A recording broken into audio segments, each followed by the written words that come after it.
Следващите кадри, за съжаление, не са изненадващи за иначе уникалната ни природа. Само за час рибари събраха половин тон буклук от брега на язовир Искър до така наречената филмова къща. По думите им, смета се е натрупала буквално за седмици и е плод както на лоша култура, така и на неуважение към природата.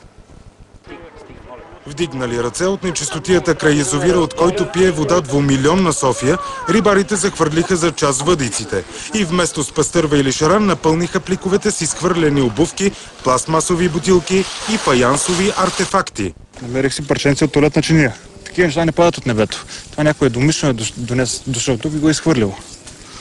Така че българите трябва добре да се замислят.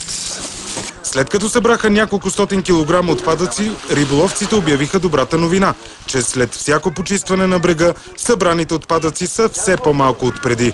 Винаги като ходя за риба, след свършване на риболова място около мен, го почистваме.